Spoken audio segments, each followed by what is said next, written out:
Welcome to Food for Thought. My name is Colleen Patrick-Goudreau from Compassionate Cooks.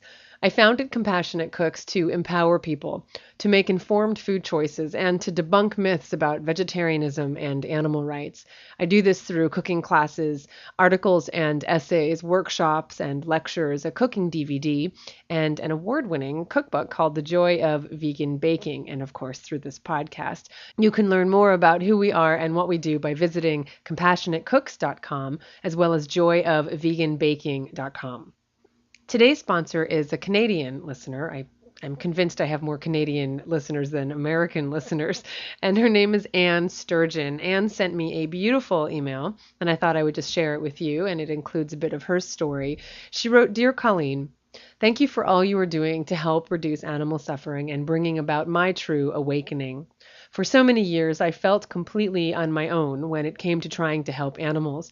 From a child, I was aware that meat came from animals, and I knew that I didn't want to eat my friends.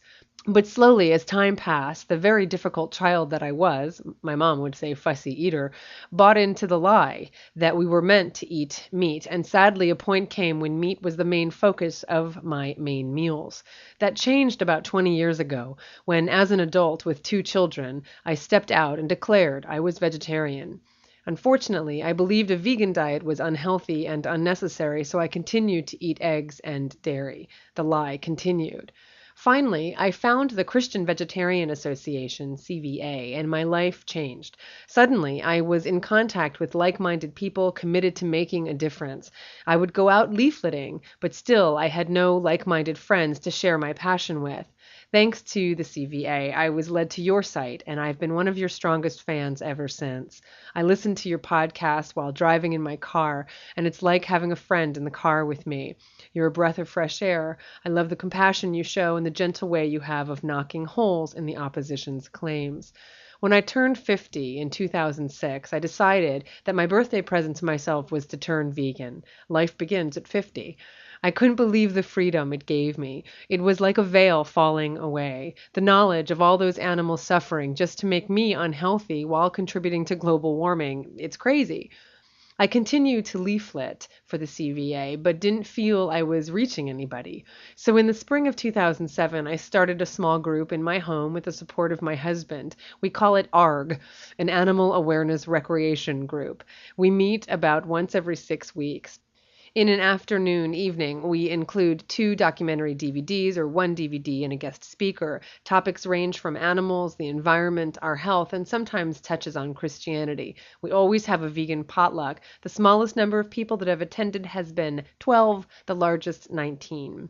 Thank you for the difference you have made in my life. You are one of my heroes." Thank you, Anne. Thank you for everything you do. Anne is active in many other ways besides leafleting and doing this group. She also tables at environmental events in her area in Ottawa, Canada. And I'm just so impressed with people like Anne who don't stop at just being vegan, but who also sees opportunities for spreading the word even more. So thank you so much, Anne. You are my hero. All of you who are doing work on behalf of animals and speaking on behalf of animals, you're my heroes too. And thank you for supporting Compassionate Cooks. And thank you for providing a place of support for other vegans and, of course, for supporting Compassionate Cooks. I'm very grateful for your support and for the support of the one-time sponsors as well as the monthly sponsors, without whose help I would have a really hard time devoting so much time and resources to this podcast. Monthly sponsorships are a super easy way to show your support. You get recipes right away, and then you get recipes every few months, along with some other little gifts, depending on the amount. There's $5 a month, there's $10 a month, $15, $20 a month. You can choose whatever amount works for you. If every regular listener of this podcast became a monthly sponsor, it would provide us with much needed support and resources. So I really appreciate all you can do. If you are able and willing to help, please visit compassionatecooks.com, click on support our podcast, and thank you very much. Vegetarians learn pretty quickly that when you come out as a vegetarian, when you declare your vegetarianism publicly, as Anne said she had done, you not only become people's confessional, but you become the recipient of some statements or questions that are let's say, not very well thought out sometimes.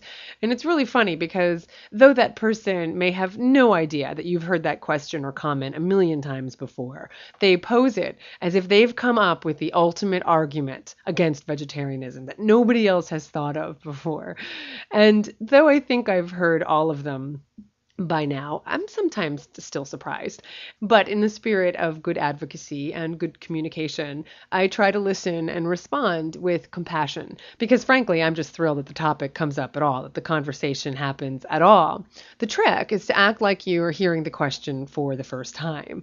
But truthfully, often what happens in the course of this conversation, if you give it enough time, if you let the person really hear what they're saying, they wind up hearing kind of the absurdity of their question, or in response to your knowing smile, they realize that you've heard this question before, and it kind of lightens up the mood. Now, I've already addressed some questions and responses in various other episodes, but I thought it would be good to address some others because there are a lot of them.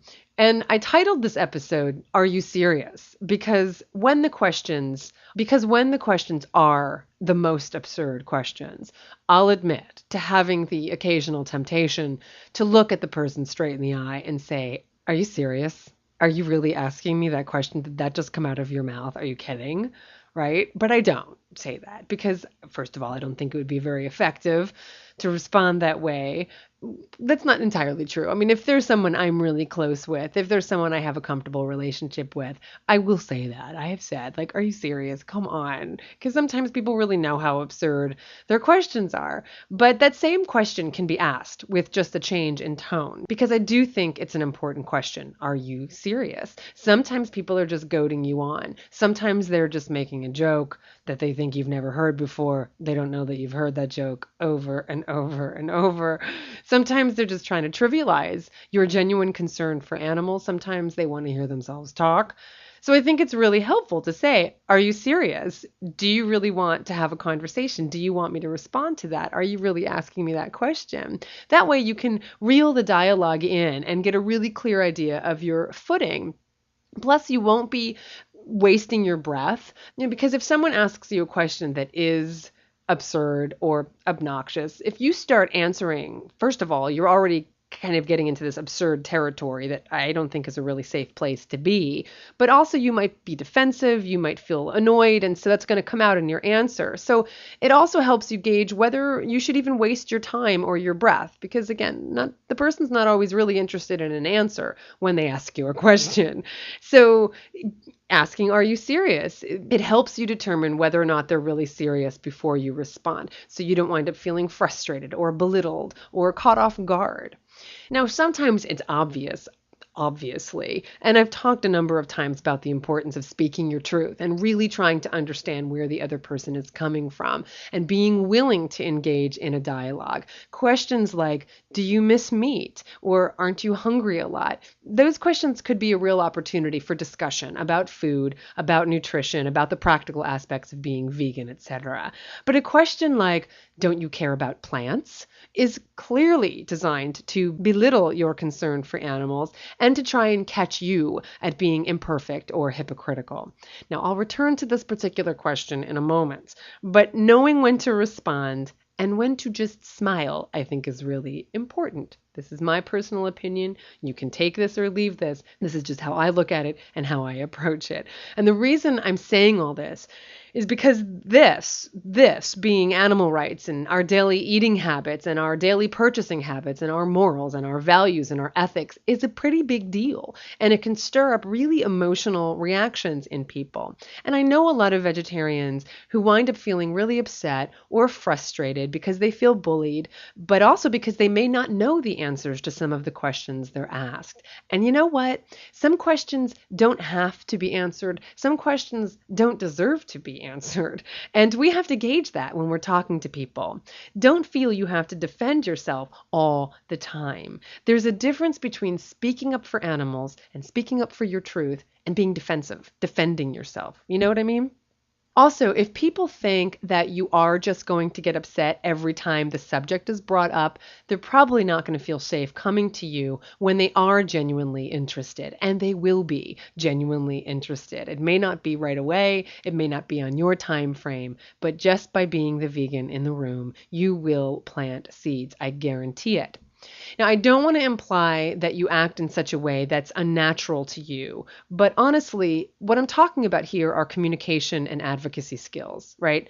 And the ultimate question is, do I want to be right or do I want to be effective? So when I say act like you've heard the question for the first time, I mean do it in such a way that reflects your personality, but it really is an effective strategy for handling these situations, for handling these questions, because if you're going to be an uncloseted vegetarian, and for your sake, and the animal's sake, and for the sake of others that you want to inspire, I suggest you consider it. If you're going to be an uncloseted vegetarian, you're going to hear these questions again and again and again. And I suggest that you develop some skills that will make it easier for you to deal with, even enjoyable for you to deal with, and of course, more effective. So let's recap so far. Number one, see each encounter with each individual person you meet as a new and exciting opportunity. Though you may have heard this question before a million times, it may be the first time that person is asking it, so just kind of assume that this is the first time they're asking it. Number two, treat each person who asks that question with patience, understanding, and compassion. Though their question may seem absurd to you, because maybe you've taken some time to think about it or talk about it with others, they may be asking it from a very genuine place of concern or curiosity. By the same token, patience, understanding, and compassion does not equal self-effacing. Don't allow yourself to be bullied or ridiculed. And this goes for young people out there, especially. I'm sure it's easy to be intimidated if you're a teenager or a young person and everyone's telling you that you don't understand and that you're too young or you're too emotional. But any criticism you receive for trying to live a compassionate and healthful life is born out of fear. Whether it's your parents who are fearful that you're not going to be healthy on a vegan diet, and of course you can work together to get educated about this, or your friends who are fearful that you're going to judge them, or your boyfriend or girlfriend or wife or husband who's fearful that you're going to be a different person, it's all the same thing, fear. So try and understand where they're coming from and address those concerns rather than allow them to undermine your value system. Does that make sense? Number three, try and determine if someone is just toying with you or teasing you, or if they're really genuinely interested in having a conversation. If you don't know intuitively, then ask them, are you serious? Are you serious? Are you serious? Are you kidding me? Okay, so just ask them that question. Just determine that before you go on. Number four, another tactic that I think is helpful is asking questions. Personally, I don't think we have to always know the right answer. If we appear to have all the right answers, we might look like a kind of know-it-all. What also might happen is that when they try to catch us, we might wind up feeling cornered and we might not be comfortable at that point saying, I don't know, to that question, whatever that question is. So if there's something you don't know, don't be afraid to say, that's a good question. I'm not really sure. But always try and bring it back to the point. If the question that you're being asked that you don't know the answer to is really some kind of hypothetical question, and we've talked about this before, what's happening is they're trying to get it away from the point of why you're vegan. And perhaps the reason you're vegan is because you don't want to contribute to animal suffering. And if that's the point, if that's your truth, if that's the point, bring it back and don't worry about saying something like, that's a really good question. I'm not really sure, but really the point is what it comes down to for me is that I really feel good not contributing to the exploitation or suffering of another. You just bring it back to that. And as far as asking questions goes, if someone says something like, I could never do that, I could never be vegetarian, ask them why. What do you perceive as being so difficult about being vegetarian? Or if they say, I don't want to know what happens to the animals, you could ask, what are you afraid of? What do you think would happen if you knew? Do you have animals? Did you ever witness an animal being hurt? Was it hard? Was it painful for you? Try to engage them to reflect on their own thoughts and feelings rather than trying to have the right answer all the time. Now, that doesn't mean you can't answer questions, but I just want to give you that out. Don't be afraid to ask questions too. I think it's effective. And I think it's helpful in terms of just developing relationships with people. Number 5, smile. If you consider yourself a joyful vegan, then act like it. Smile, laugh, be joyful, radiate the peace and joy you feel. That will attract people more than anything else. That's what being attractive means, literally attracting people. It means to draw people toward you. But it also helps you to stay sane. You have to laugh. You have to laugh at some of these things. Now, don't laugh at people, but if they're playful enough, or if you have the right connection or the right moment, you can find a way to just laugh in response to something they say. Again, if it's genuine, if you really feel that way. But I think you want to be careful not to say something like, that is so ridiculous. That's the most ridiculous thing I've heard. Because I think that some people really believe some of these things, and you don't want to make them feel stupid or belittled. As ridiculous as it may sound to you, because some of them are ridiculous, they may sincerely believe it. And I certainly don't want to turn people off or make them feel bad. That's not my intention in doing this. My intention has to be clear before I respond. And my intention, in general, is not to get people to change their mind. That's not my intention. My intention is to provide the truth or accurate information that will enable them to assess this stuff on their own. So laugh, but don't laugh at them. Okay? Now, number 6. My final piece of advice for responding to people's questions is don't do it via email or in some kind of online forum. Now, if a coworker or a friend or a family member has an obviously genuine question, like, where did you buy that stuff? You can answer, you can respond. That's not what I'm talking about. I suggest not getting into a debate with someone via email, whether that person is a friend or an acquaintance or coworker. And I also suggest that you don't get into a debate in some kind of chat room or message board when they're strangers. The internet creates the illusion that there's not another human being on the other side of that computer. It's too impersonal. It leaves open too many opportunities for anonymous attacks. I'm very grateful that I haven't been the recipient of hateful email from people. Most people who write to me are very respectful. Even those who disagree with me, their emails tend to be very respectful. But there have been a couple emails I got in response to some articles that I've written that are just kind of out there. And a couple of these emails stand out. And they were just kind of curt. They were cold. They were insensitive, if not a little mean, these emails. And now when I get something like that, when I get something that's just kind of on the edge, I have a pretty good sense of when it's worth responding. Sometimes the delete button is just a really wonderful thing and it's not even worth it, and I know that. But if someone's just kind of on the edge and I can just tell that they're just being a smarty pants, then I reply. And in these two situations, these were two separate situations. I replied firmly but respectfully, stating my views, whatever this issue was. And I remember in each instance, each person wrote back and said, God, I'm so sorry. I didn't even expect a response. I, completely forgot there was another person on the other side of that email, and they apologized for jumping on me or whatever the issue was. But the point is that it's just so easy to be a schmuck, in the age of the internet. And I think personally that it's a waste of time to have debates with people online. I also think that it just allows for too many potential misunderstandings. You can't hear someone's inflection or tone. You can easily take something the wrong way. And besides, you shouldn't be typing that much anyway. Right? And I know because I type too much and I suffer for it. So don't type that much.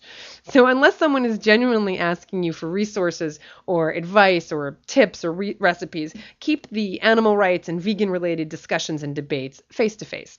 My personal opinion, take it or leave it. We're not perfect. All the stuff I'm talking about here, it's not about perfect responses and being perfect, and Lord knows I'm not perfect. But I'd like to attempt to address some of the responses we often hear after we tell someone we're vegetarian or vegan, and just offer some of kind of my responses and, kind of how I think about it and what I would say in those situations. Now, as a quick aside, one listener recently shared with me a collection of her favorites upon becoming vegetarian about 5 months ago, and I encourage you all to share your favorites with each other on the message board. Some of you may want serious responses to questions you get, but some may have just left you dumbstruck, and they may be worthy of sharing with others. And I'm sure that most of them will be something someone else has heard before. But this is what this listener shared with me recently. So here's some of the responses that she's gotten. My sister knew a guy who had a cousin that was vegetarian, and they had children that broke all their bones. Vegetarians look like they've been pulled through a mulcher backwards. That's original. I have not heard that one before. Vegetarian men have erectile dysfunction. You can't breastfeed without eating meat. So those are some fun ones, just some random fun ones, and there's plenty more. But those are just some responses. But here's some others that we get constantly.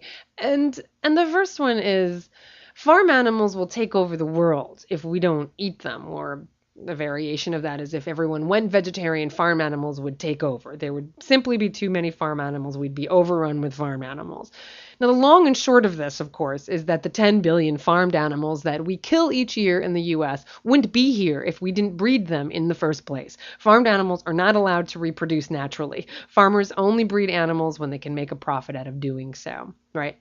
Now, I cannot believe that people actually walk around genuinely concerned that farmed animals are going to take over the world. But it's worth responding to people. It's worth reminding them that it's very unlikely that the entire world will go vegetarian all at once. I mean, it's happening, but it's happening gradually. And as demand goes down, so will supply. But we really need that demand to go down, way, way, way down.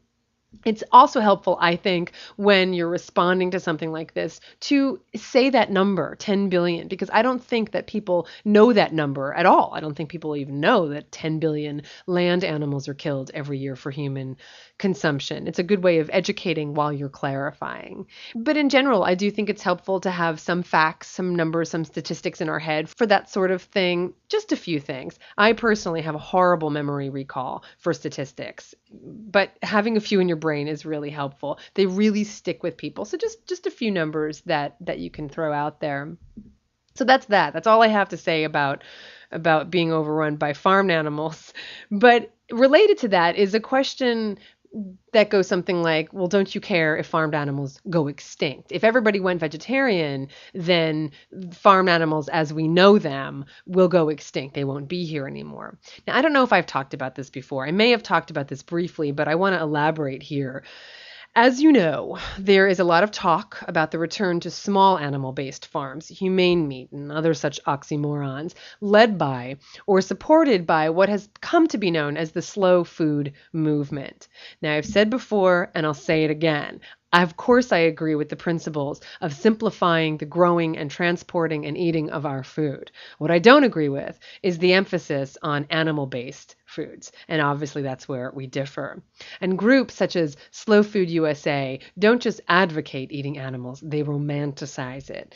So a group related to Slow Food USA is one called Heritage Foods USA. It started as the sales and marketing arm of Slow Food USA, and their motto is a source for righteous foods.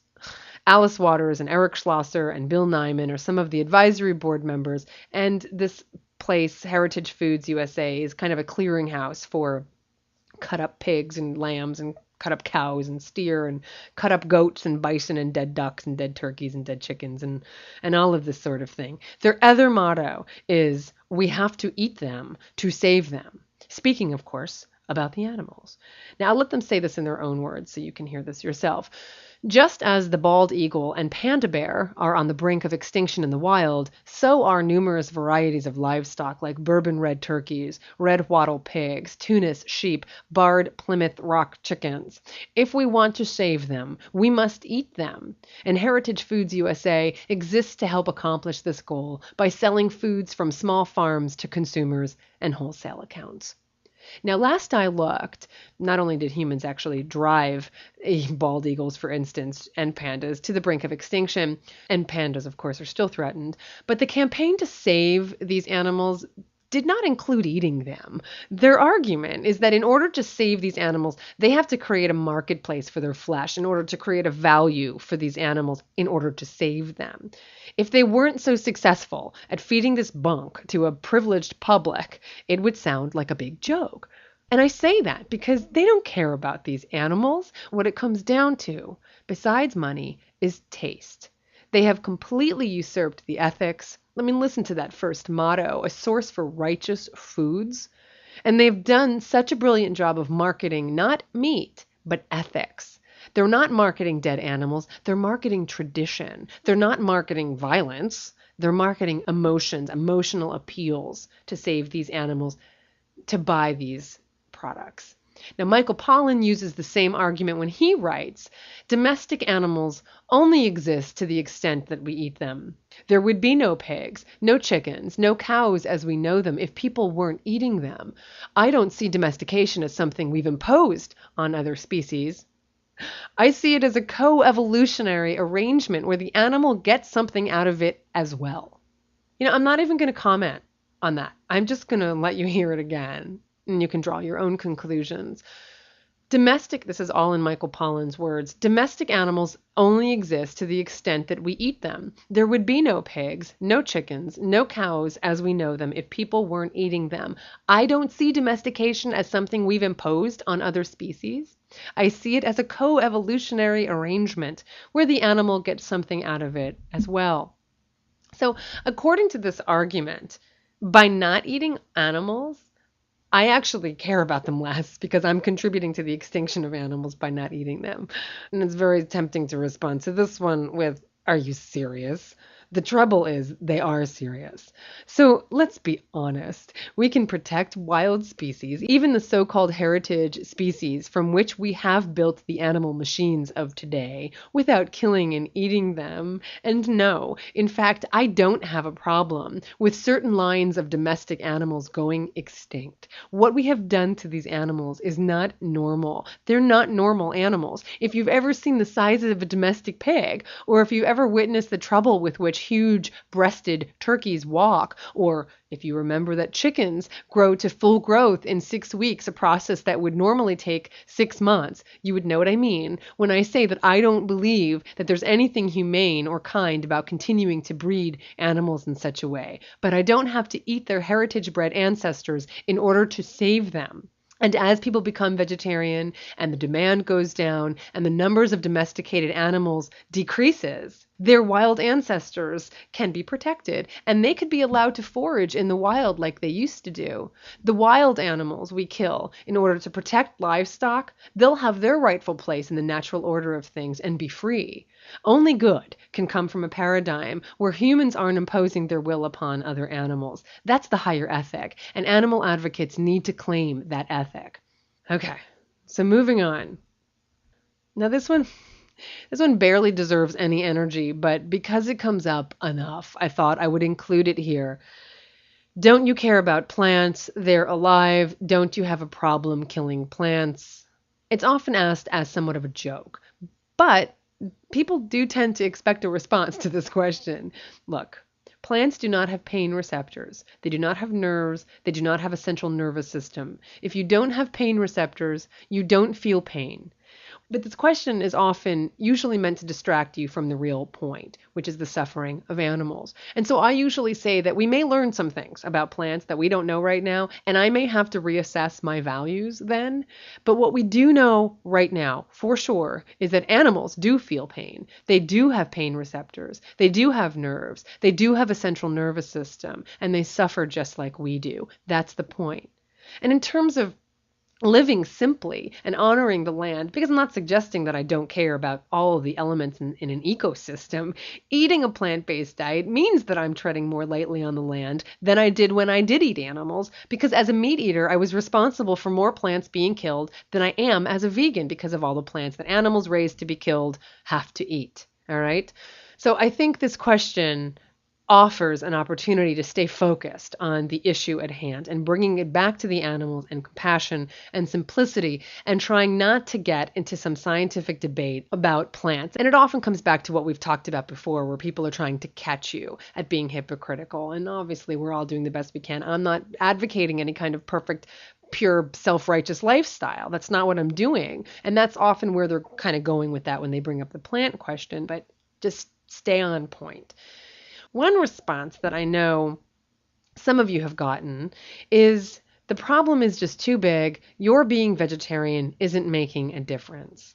And that one makes me sad because it makes me sad that someone can be so cynical or pessimistic or just plain insensitive. And I know that young people have heard this too.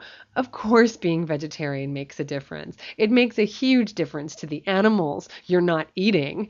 Now, I haven't found any reliable numbers that I feel comfortable with giving out at this point. But of course, in our own lifetime, we're talking about hundreds of animals, probably thousands if we include all the sea creatures that we eat. To those animals who will not be killed, to those animals who will just not be born to be killed, that makes a huge difference. So don't let anyone tell you otherwise.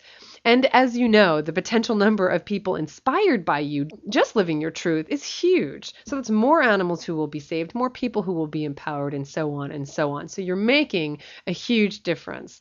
Remember this quote attributed to Anne Frank. How wonderful it is that nobody need wait a single moment before starting to improve the world. We can do so much in every moment of every day. That last part was mine, not Anne Frank's. So you can quote me on that one if you want. But how wonderful it is that nobody need wait a single moment before starting to improve the world. That's what Anne said. And I said we can do so much in every moment of every day. It's just there's so much we can do.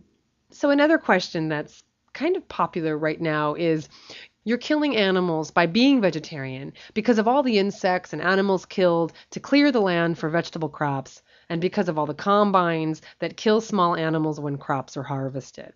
Now, I think I've covered this when I've said again and again that this isn't a perfect world, and I don't claim to be perfect. I just want to do the best I can to not intentionally harm any living being. And being vegan is a response to that. Once again, it comes down to don't do nothing because you can't do everything. And accusing vegetarians of killing animals in the production of plants is just an attempt to do nothing and feel justified in that complacency.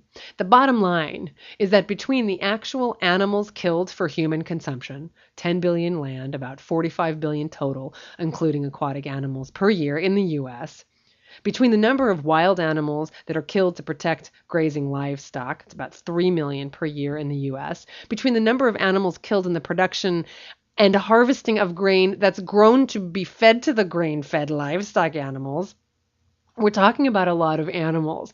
And what about the birds and the fish that are killed because of the pollution in the waterways and the ecosystems that are destroyed from the pounds and pounds of manure and urine caused by these animals being raised for human consumption? Now, Michael Pollan doesn't mention any of this. But in his best-selling book and his widely read New York Times Magazine articles, he does quote this professor who did some contrived study that claims that vegetarians are responsible for killing more animals than meat eaters are. Now, this scientist's theory has not been validated by anyone else or peer-reviewed in any journal, but it has been very eloquently refuted by other scientists. But I bring up Michael Pollan again because he makes such a point in his writings to refute the benefits of a plant-based diet, and I find his attempts to do so desperate and irresponsible and manipulative. Because however you look at it, the consumption of meat supports the killing of more animals than does the consumption of only plants. I mean, does anybody remember that we drove the bison to near extinction in the American Great Plains, and that enabled us to weaken and confine the American Indians, which enabled ranchers to use the grazing land that the bison were on originally for cattle? Have we forgotten that? I mean, we destroy wildlife. We're destroying wild animals just so we can have cattle grazing? Have we forgotten that? The short answer to the question, aren't vegetarians responsible for more animals being killed? The short answer is no. Okay. Now, there are plenty of other questions and responses that we can address, but I want to finish up with one that many of you have heard, no doubt, and perhaps in another lifetime we even said it. And be honest, just be honest. If you've ever said this before, it's okay. Nobody can see you. We'll find out, but we can't see you right now. And that is, so you're vegetarian, so you eat fish? Now, I know that when we get this question, it's tempting to want to give them a little Laurel and Hardy smack on the head because last time I checked, fish were not classified as plants. But some people seem to think they are. A few years ago, I went into the post office to buy some stamps, and I asked for stamps that had some kind of animal on them. And I usually hate when people go to the post office and like make the clerks go through all of the stamps because because you're waiting in line and the person has to find just the right stamp. It's a stamp, just pick a stamp. But there was nobody else in the post office, amazingly. So I just said, could I have a stamp with an animal on them? So the clerk brought out a bunch of sheets and started going through them. And she was kind of murmuring out loud, that's a plant, plant, vegetable, flower, that's a flower, that's not an animal, that's not an animal. And when she said that, she was holding a sheet of stamps that featured different types of fish. And I said, that's an animal, I'll take that one. And she said, that's not an animal. I said, yes, it is. Fish are animals. And she said, no, no, no. They're something else. They're like something else. And I said, no, let's go back to biology 101, the classification of living organisms. Fish aren't plants, they're animals. And it was really funny in a very sad way because she's like, no, fish aren't animals. They're something else. And she was convinced that fish were not animals. So we had a biology lesson, and it was actually very funny because she was convinced she was right, but she wasn't able to articulate what she thought they were. She kept going, I know it's something, there's something else they're called, So anyway, yeah, fish are animals. And what else can I possibly say about that? Fish are animals. Now, there was a time when I wasn't eating land animals, but I was eating aquatic animals, and people would call me vegetarian, and I would actually correct them and say, well, no, I'm not vegetarian. I eat animals. I eat fish. So fish are animals, and as animals, they feel pain, and they're killed either by being crushed in a net, by having their bladders, their swim bladders explode when they're brought to the surface because they're being asphyxiated, which means they're starved of oxygen, which comes to them through the water. So personally, I think it's just more effective to have a conversation about how fish feel pain than it is to have one about plants suffering or screaming. And you can see how this is an example of a better use of your time. And that's something you're going to have to gauge every time you're confronted with yet another question about your ethics and your way of eating. And I know it might feel maddening sometimes to answer the same questions over and over, but what a privilege it is to have the opportunity to speak on behalf of something you care about, to debunk myths and empower people and be a voice for the truth and for the animals. It's an honor and a privilege, and it's fun. So enjoy it. And you might as well get used to it because as long as you're out there as a vegetarian, you're going to get these questions. And I have faith in you that you'll be able to do it in such a way that will engage the other person, will be respectful of the other person, and will certainly plant seeds that will someday grow, I guarantee it, and flourish into something that you can't even imagine at this point. So go forth and speak up and speak out and have fun. This is Colleen with Compassionate Cooks. Thanks for listening.